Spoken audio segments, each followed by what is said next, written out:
Sasa leo nilipokuwa natafakari kuhusiana na habari za Allah, nikapata maswali mengi sana, lakini moja ya maswali ambayo nimepata kwamba hivi kama kweli Allah ni Mungu wa dunia na ndo ameumba kila kitu kinachoonekana na kisichoonekana, yeye ndo aliyetengeneza lugha mbalimbali, ikawepo wa Tanzania na lugha yao, watu wa huku makabila yao na lugha.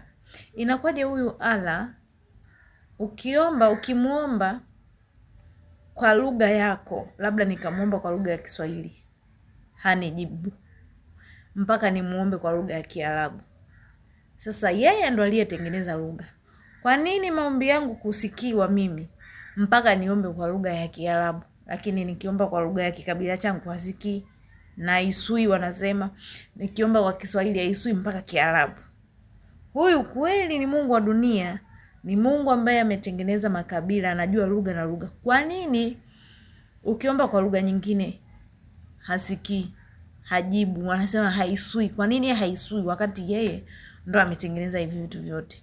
Moja kwa moja unakuta kwenye tafakari yako unaona kabisa hapa kuna kiulizwa, hapa kuna kiulizwa. Huyu Allah ni wa mashaka.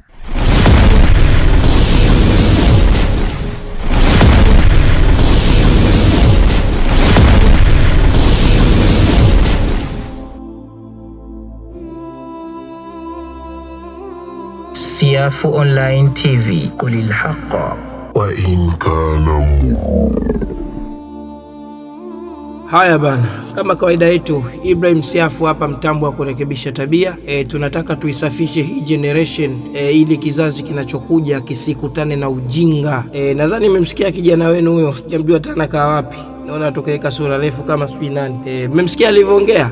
Anamuongelea Allah Subhanahu wa Ta'ala kuhusiana na kusikia lugha za ibada ama za kuomba. Nadhani mmemsikia, mimi sina haja ya kuelezea sana. Alhamdulillahi Rabbil Alamin, sifa na utukufu vyote ni vya Allah, Mola wa ulimwengu. Yeye ndiye muumba wa mbingu na ardhi, lakini yeye Allah ndiye aliyeumba binadamu, akaumba na lugha, akaumba na tamaduni. Allah huyo hakuna kilicho juu ya uwezo wake na hakuna lugha inayoweza kumzuia kumpa mja wake jibu. Cha kwanza tunakwambia kwamba Allah hashindwi kumjibu mja wake kwa sababu ya lugha. We mpumbavu, naomba unisikie vizuri ukisikiliza hii video. Mwenyezi Mungu Allah Tabaraka wa Taala, yule ambaye tunamwabudu sisi Waislamu, tunakwenda msikitini, tunarudi, Allah huyu ndo anayetupa uhai, Allah huyu ndo anayetupa maradhi, Allah huyu ndo anayetupa riski za kula, Allah huyu ndio anayetufanyia kila kitu. Hashindwi kumsikiliza mja wake kwa lugha yoyote ambayo yeye yupo hapa duniani. Allah hashindwi, kwa sababu Allah Subhanahu wa Ta'ala anasema wazi kuhusiana na lugha na rangi za watu. Ukiingia katika suratul Rum aya ya 22, baada a'udhu billahi minash shaitani rajim, wa min ayatihi khalqus samawati wal ardi wa ikhtilafu alsinatikum wa alwanikum inna fi dhalika la ayatin lil alamin. Na miongoni mwa ishara zake ni kuumba mbingu na ardhi na tofauti ya lugha zenu na rangi zenu, hakika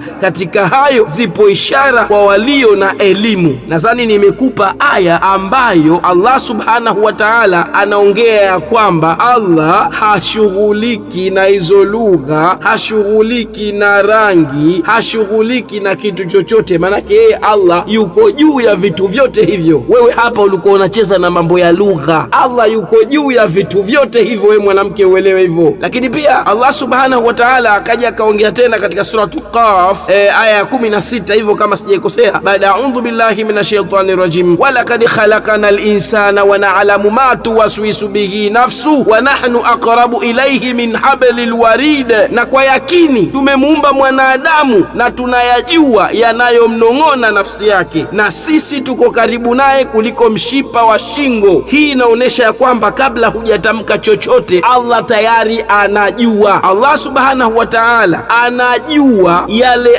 ambayo yananong'ona ndani ya nafsi yetu. Yani kabla wewe mtoto wa kike hujaongea upumbavu, Allah subhanahu wa ta'ala, huyu wetu sisi Allah, maana na nyinyi na Mungu wenu, sisi tunamzungumzia Allah wetu tunakwenda msikitini. Allah anajua yale ambayo nafsi yetu yanazungumza ndani ya moyo na sio kwenye mdomo, kwa sababu wewe umezungumzia lugha hapa, sio Kiswahili, sio Kichina, sio Kipumbavu. Allah anajua yale ambayo yapo kwenye nafsi kabla hayajatoka moyoni kuja mdomoni. Wanatuletea story hapa za kwamba eti sijui tukiomba Kiswahili haiswihi.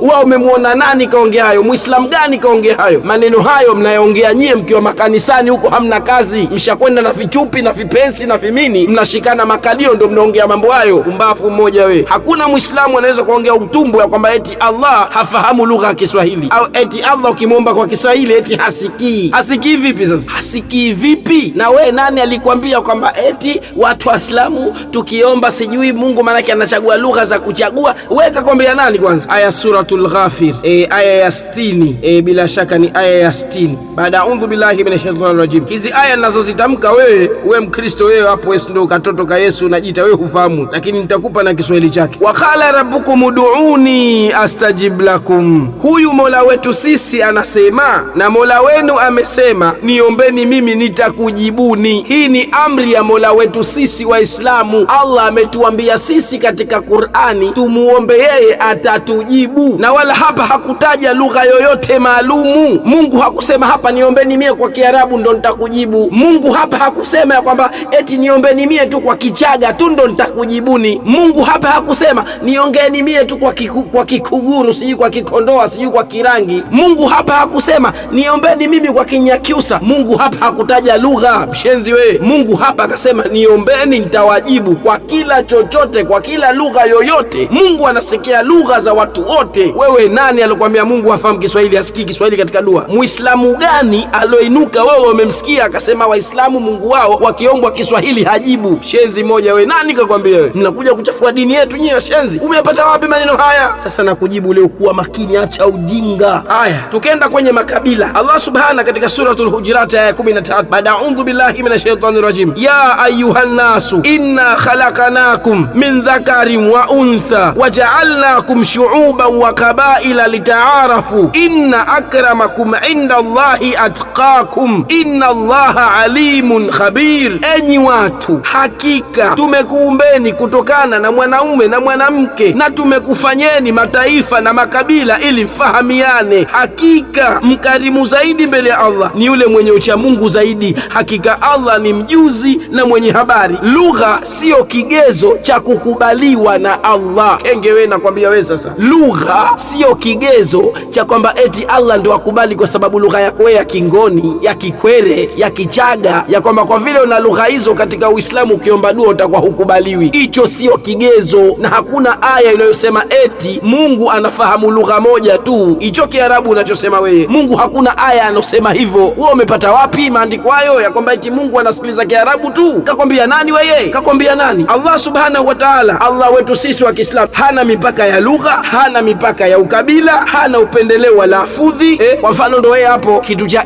ukakeka ala, sio hapo umeona ulivyotamka hapo ala. Hivyo hivyo Mungu anakuelewa, umemkusudia yeye. Allah anaelewa, wewe Mungu hajui? Anajua vizuri. Kwa hiyo Mungu hana upendeleo wa lafudhi, anasikia dua ya Kiswahili kama anavyosikia dua ya Kiarabu, Kichaga, Kimakonde, Kiao. Kinachopimwa hapa ni ikhlasi, uombe dua kwa moyo. Wewe umepata wapi taarifa kwamba eti dua ikiombwa kwa Kiswahili haiswihi? Wewe umemsikia Muislamu yupi ya kwamba Mungu hafahamu lugha ya Kiswahili? Acha wenge, mtoto wa kike, tafuta mume uolewe, kengewe. Mimi ndo Ibrahim Siafu, mtambo wa kurekebisha wahuni, mtambo wa kurekebisha tabia. Una video nyingi weza kipumbavu, tutajibu moja badala ya nyingine ili kuhakikisha kizazi kinachokuja kifike katika mikono salama. Uziwe